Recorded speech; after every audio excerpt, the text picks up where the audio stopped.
Здраво и добродојавте во ова видео каде што ќе зборам за неензимски антиоксиданти. И ова ќе биде еден вид само набројување со мало кратко објаснување за сите овие. Бидејќи ако би навлегол во детали, видео би било како еден ден долго, зашто има многу хемија овдека, многу метаболички процеси се надврзуваат со сите овие неензимски антиоксиданти за кои ќе зборам. Има многу физиологија која може да прикачиме, бидејќи овие работи се поврзани со исхраната, па тука ја може да збориме за многу растенија, како треба се подготвуваат, како се метаболизираат и така натаму. Затоа ќе биде само еден едноставен преглед со пократки објаснување за најразличниве неензимски антиоксиданти. Како што спомнав пред некое видео, неензимските антиоксиданти може да ги поделиме на хидросолубилни и липосолубилни, како и витамините. Значи, едните се раствараат во вода, другите се раствараат во масти. Дополнително, дел од овие антиоксиданти действуваат директно на слободните радикали. Значи, они влегуваат директно во интеракција со слободниот радикал и го неутрализираат, додека некои од овие служат како еден вид помош за некои други директни антиоксиданси. Односно служат како чекор со цел да може антиоксидансот да си ја врши својата работа. Значи тоа може да бидат некои кофактори за ензими, со цел да се изврши одреден метаболички пат кој понатаму би действувал како некој антиоксиданс. Но, окей, ќе видите што мислам со тоа. Првично да разгледаме некои витамини. Значи, ќе имам понатаму посебни видеа за витамините, така во склоп на биохемија, кај што ќе разгледаме витамин С, витамин А, Е и така натаму. Сега само ќе спомнам витаминове кратко во контекст за нивниот антиоксидативен капацитет. Во ред? Окей. Прв за кој ќе зборам е витамин С, односно аскорбинска киселина. Значи знаеме дека има антиоксидативен капацитет и ќе видите каква е структурата, така има прстен, како што зборев во пред неколку видеа. Сите овие неензимски антиоксиданси имаат некаква прстенста структура со цел да можат да бидат еден вид стабилни слободни радикали. Значи витаминот С, добро знаеме го има во голем број храни, главно овошја, зеленчуци, така. Термолабилен е, така што уготвена храна го има многу помалце, бидејќи се деградира. Некои луѓе го апсорбираат повеќе, некои го апсорбираат помалце и знаеме дека е потребен за живот. Ако немаш витамин С, добиваш скробут, така односно scurvy го нарекуваат на англиски, бидејќи е битен за создавање на колаген. Така знаеме, тоа е битно за сврзно ткиво, така што ако нема витамин С, нема доволно создавање колаген и целото тело се распаѓа, така кажано. И многу интересна работа да најголем дел од живиот свет може да се синтетизира витамин С и тоа го синтетизираат од глукоза, од шеќер, ама ние примативе, заедно со некои примати, не можеме поради одредена мутација во одредени ензими.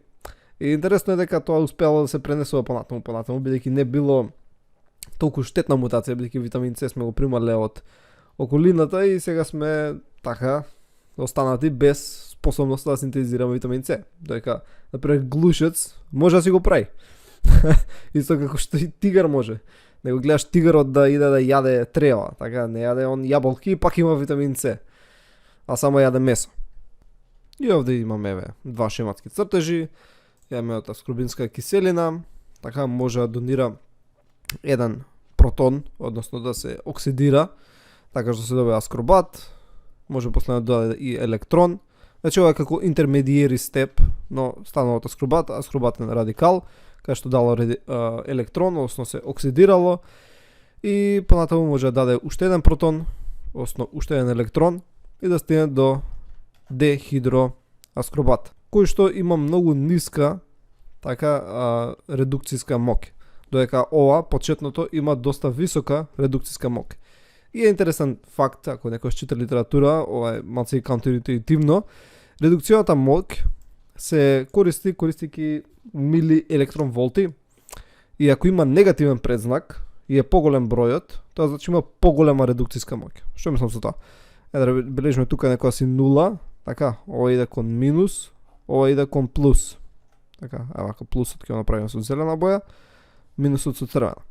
Ако има по негативна вредност, тоа е има поголема редукцијска мок, додека ако има поголема позитивна вредност, има поголема оксидативна моќ. Односно има поголема шанса да оксидира или пак има поголема шанса да редуцира. Така и обично е забележано, не знам, минус 282 мили електрон волти. Океј? Значи тоа е тоа. Значи аскорбинска киселина почнува од некоја си голема негативна вредност и на крај кога стигне до дехидроаскорбат има некоја си по-мала негативна вредност. Карикирам, не знам кои се точните бројки, минус 50 така милиелектрон волти. Океј? Значи се уште може да врши редукција, односно да се оксидира, али многу е помал потенцијалот за тоа да се случи. Потребни се баш специфични услови, зависи многу од pH на средината и од присуството на други молекули. Дополнително забележано дека витаминот С некогаш може да има и прооксидативна моќ, не директно, али може да влие на одредени метали, така што да се случат низ реакции кои што сума сумарум ќе предизвикаат повеќе оксидација него редукција. Но тоа се уште се не сосема разјаснени истражувања и не е до толку голем ефектот како што е редукционата моќ на витаминот С. Дека имаме како иде всушност започнувајќи од глукоза, така ние ова не можеме да го правиме. Ние почнуваме од аскорбинска киселина која внесуваме преку исхрана, така ова наваму за нас не важи за луѓето. И гледаме аскорбинска киселина, иде аскорбат, аскорбат радикал и дихидроаскорбат. И гледаме дека има таква прстенаста структура, зошто бидејќи електронот кој што се оддава, така, и сега имаме неспарен електронски пар, односно станува радикал, тој радикал може да се прераспредели несврзан електрон во структурата на самиот прстен, така што е делокализиран и на некој си начин тоа помалку влие на целосна структура. Океј, витаминот С нормално има и други функции, тој пак може да се регенерира од дехидроаскорбат назад до аскорбинска киселина користејќи глутатион, така ГСХ, за кој ќе збориме. Додека пак глутатионот може да биде регенериран од енергетскиот метаболизам. Значи ќе спомнеме и за тоа, но овдека сега само ќе бележам ГСХ. Ова може да се случи и од други некои ензими, но ова е една побитна работа. Следен е витамин Е. Значи витаминот Е е липосолубилен витамин, за разлика од витаминот С кој што е хидросолубилен и ако внесеш поголема количина од витамин С можеш да го уринираш, но тоа не значи дека можеш да внесеш кога го сакаш и тој може да биде токсичен. Додека витаминот Е е липосолубилен така што се акумулира во телото, не се исфрла туку така лесно и може да има токсични ефекти ако го внесеш во голема количина, така што не претерувајте. Мислам, со никој од овие молекули не треба да се претерува, но ова е позначително. Витаминот Е има голем број изоформи во природа. Значи, кога јадеш раздвоена храна, внесуваш најразлични изоформи од витаминот, додека ако внесуваш суплемент, внесуваш една или две. Бидејќи суплементи да ги прават само со една или две изоформи, бидејќи е поевтино. Сега тие изоформи некои имаат поголем оксидативен капацитет, односно редукцијски капацитет, некои помал и некои се позастапени, така не се сите еднакво застапени. И витаминот Е главно има функција да спречи липидна пероксидација. Мислам, не ја спречува, таа се случува, но ги негира нејзините последици. Поред, така што витаминот Е многу битен околу клеточните мембрани. И овде имаме презентација како изгледа витаминот Е, барем токоферолите, бидејќи има токофероли и токотреиноли, по 4 од двете, така што се 8 изоформи. И витаминот Е исто така не спомнав дека не можеме да го синтезираме, мора да го внесуваме преку исхрана.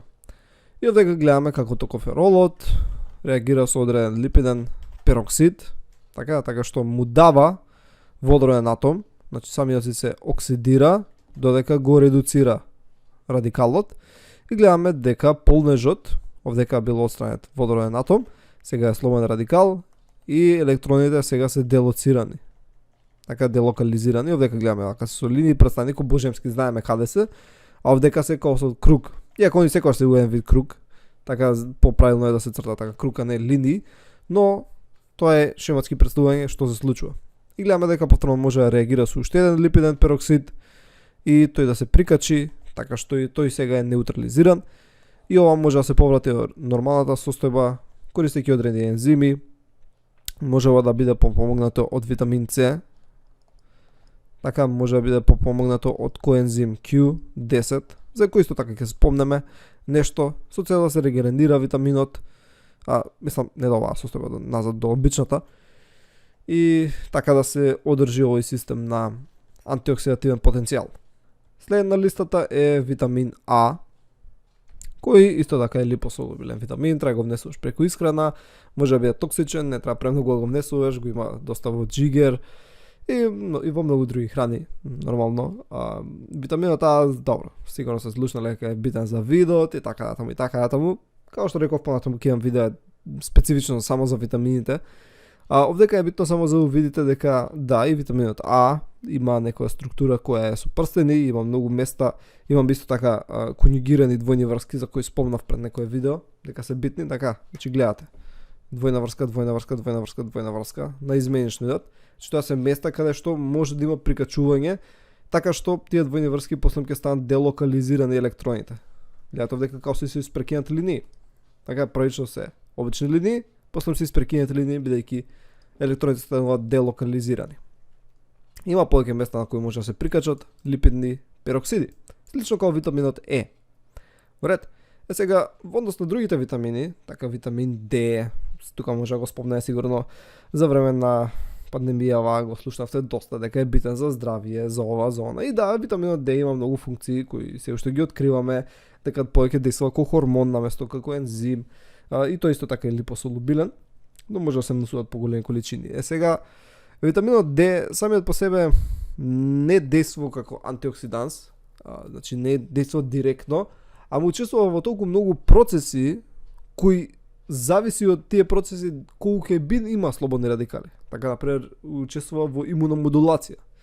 Имуниот систем знаеме дека е многу битен за тоа колку слободни радикали ќе се ослободат, дали има воспаление, дали има автоимуни процеси, како ќе се реагира при процес на фагоцитоза и така натаму и така натаму. Витаминот Д тоа го модулира, така генерално супресира имун одговор, мислам, инфламаторен, непотребен имун одговор, го контролира, така не дека го намалува функционирањето на имунниот систем, а тоа доведува до помала продукција слободни радикали, така што индиректно можеш да кажеш дека е еден вид антиоксиданс, така бидејќи намалува вкупна количина на антиоксиданси, на слободни радикали, но не е директен антиоксиданс. Слично и со другите витамини, витамините од групата на Б, така Б комплекс, B1, B2, B5, B6, B7, B12 и така натаму. Не реагираат директно како антиоксиданси, ама се битни во многу голем број на метаболички патишта кои што на крајот на криштата допринесуваат за еден вид антиоксидативна одбрана. Така, значи битни се витамините Б во продукцијата на енергија. Така се енергетска продукција и метаболичките патишта поврзани со глукоза се битни за тоа дали ќе се продуцира например витамин С, колку АТП ќе се генерира. Тој АТП при самата продукција влијае на колку ќе се направат слободни радикали. И така натаму и така натаму. Значи сите работи се поврзани едно со други, и затоа викам ова може да биде многу големо и не ќе да навлегувам толку. Затоа ќе речам дека витамините од Б комплекс немаат директен антиоксидативен капацитет, ама имаат индиректен за кој немаат да влегувам. Сега ќе преминеме на некои си физиолошки антиоксиданси, значи некои молекули кои што ги имаме во телото. И прв тука на листата ни е глутатион. И ако почнете да гледате суплементи за антиоксидативен капацитет и така натаму, и глутатион ќе ви искача прв. И ако откуцате глутатион на интернет, ќе видите што мислам за тоа со суплементите. Гледам повеќе суплементи него хемија. Сега, не дека глутатионот е за џабе, дека сите овие суплементи се за џабе, бидејќи има многу истражувања кои покажуваат дека стварно има корист, бидејќи е поврзан со многу работи. Така гледаме дека е поврзан со многу други ензими, како што спомнав во претходното видео, така глутатион трансферазата беше битна за отстранување на ксенобиотици, на различни, значи токсини кои може да ги внесеш со исхраната.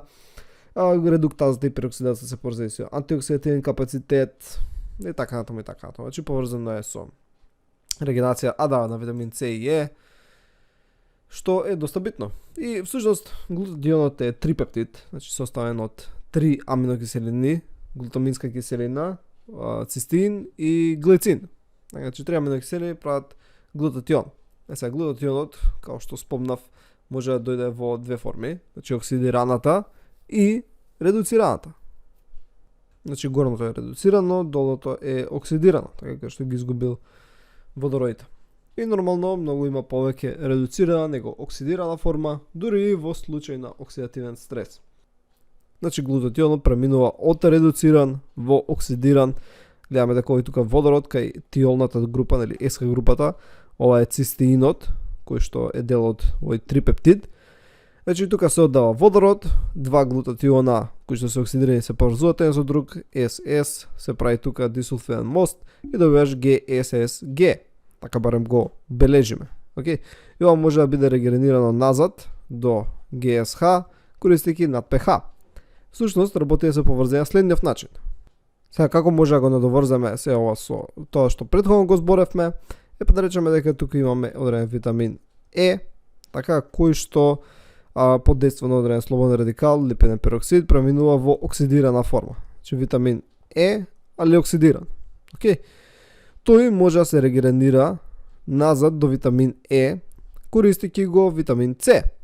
Океј? За тоа да се случи, витамин С поминува од редуциран, така значи, вака витамин С,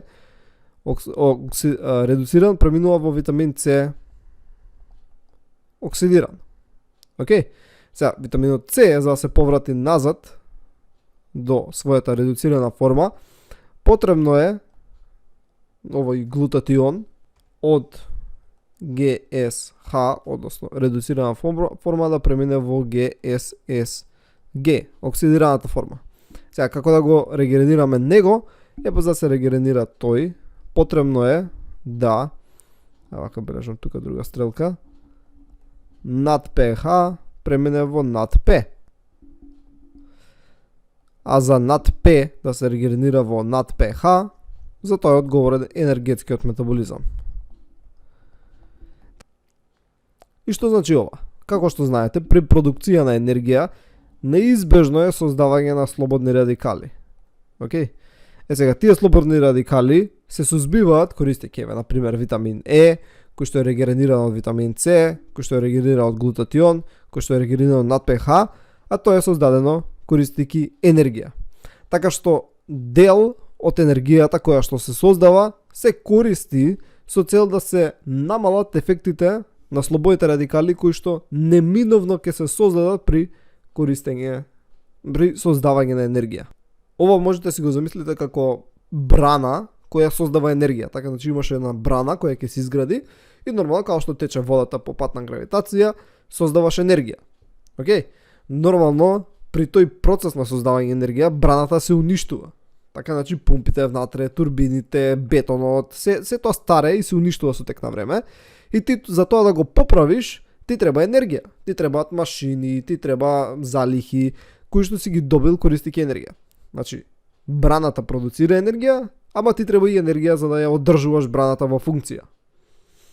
И ова е слично. Значи, при самиот процес на создавање енергија, се создаваат слободни радикали и дел од енергијата се троши со цел да се сузбијат истите.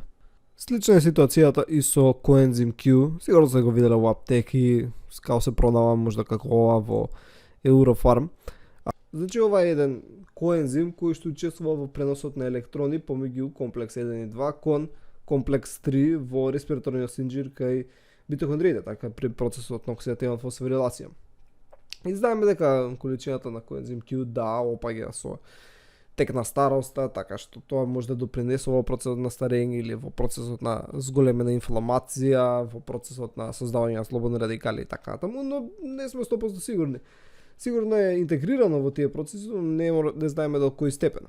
Знаеме дека коензим Q учествува во регенерација на витамин С и витамин Е, така што тука може да е бенефитот да се суплементира, но сепак и тука е малце матна водата, бидејќи коензим Q прави низ истражување, овој Q10, ако се дава кај одредени животни, така како само коензим Q10, не забележуваме некоја голема разлика. Да, ако се комбинира со некои други, има некоја разлика, дали во концентрација на липиди во крвта, така леле намалени се липидите. А ти си му дал таму екстра физиолошки дози на стаорецот, дози кои што не е нормално се примаат, бидејќи го штетуваат црниот дроб или други органи, ама имаме некој бенефит. Ајде да објавиме истражување и да направиме суплемент. Значи, не би верувал, не би верувал. Не би се нафаќал многу на овие суплементи, бидејќи ефектот кој се добива е толку мал, а и не секогаш знаеш што е спакувано во тие апчиња кои ги пиеш, бидејќи они ставаат коензим Q, но како е спакувано е многу битно во однос на тоа дали ќе се апсорбира и колку од тоа ќе се апсорбира и колку тоа ќе се интегрира во митохондриите ќе биде корисно. Може би бенефитот кој би го добиле само поради регенација витамин С и витамин Е, но колку е тоа значајно сепак. Подобро пи витамин С и витамин Е. Инаку, еве структурата, можете да видите како изгледа повторно. Има прстен кој што може да действува како антиоксиданс. Имаме одредена структура, така овие изопредноидна единица која што се повторува. Така се повторува помеѓу 6 до 10 пати. Значи зависно кај различни организми е различно, така например кај квасци може да 6 пати се повторува. Ама например кај глувци, кај луѓе се повторува 10 пати, затоа е Q10. Например кај квасец е Q6. Океј. И бидејќи е толку застапен, убиквитарен насекаде, затоа и се нарекува и убикуинон. Океј, ко Q, куинон, и уби бидејќи е се застапен низ живиот свет. Така што може и по тоа име да го сретнете. Оред. Следно на листата е мочна киселина, односно ацидум урикум. Ова е метаболички продукт кој што е вид нуспродукт од метаболизмот на пурини во телото, од нуклеински киселини. Има интермедиер помеѓу пурините и мочна киселина кој што се нарекува инозин, ова овдека најлево, кој што има некој антиоксидативен капацитет, имаше некои суплементи кои се базира на него, он искочи дека всушност не работи толку добро како и сите овие антиоксиданси. Но мочната киселина функционира и знаеме дека физиолошки во организмот се создава од тој пуринскиот метаболизам и е одговорна за околу 60% од антиоксидативната моќ на плазмата. Океј, значи во плазмата мочна киселина има многу голема функција. Океј, како скевенџинг, односно да сузбива слободни радикали. Но не може тоа толку да го постигне ако нема присуство витамин С. Значи потребен витамин С за може мочна киселина да действува како еден вид антиоксиданс. Сега не е толку добра во липидна средина, така значи во клеточни мембрани, но во водна средина е многу добра, каква што е плазмата. И генерално влие на азотните слободни радикали, пероксинитридите, да бидам поточен, и е прилично лесно да се одреди количеството на мочна киселина во плазмата. Тоа не значи дека треба да го зголемам количество на мочна киселина. Не, значи тоа е деградационен продукт, може и да биде штетно, така укажува на одредени состојби со бубрези, со црн дроб. Така што треба да се биде во нормални количини. Океј. Следна листава е мелатонин. Сигурно имате слушното за мелатонин како продукт кој што е потребен за спивање, така и одговорен е за не треба да спиеме. Интересно е како се продуцира, бидејќи доаѓа од триптофан, аминокиселина која стигнува до серотонин.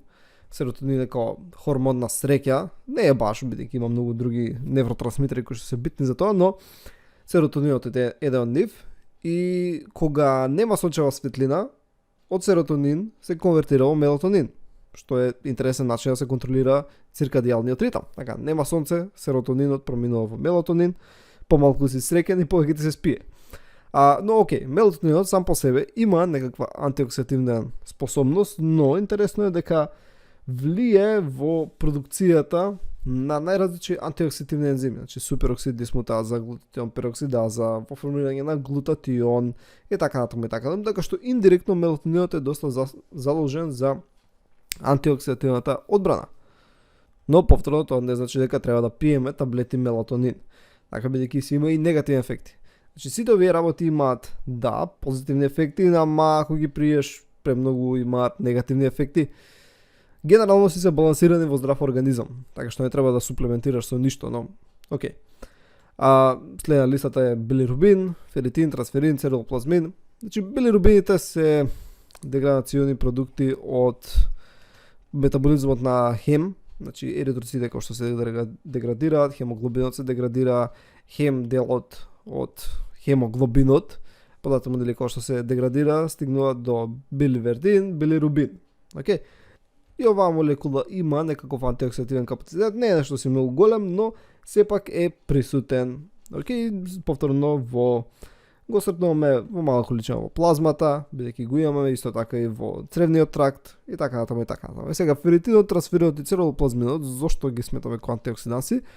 Бидејќи они се одговорни во транспортот и складирањето на одредени метали, поточно железо и бакар, а знаеме дека железо и бакар можат да предизвикаат создавање на слободни радикали.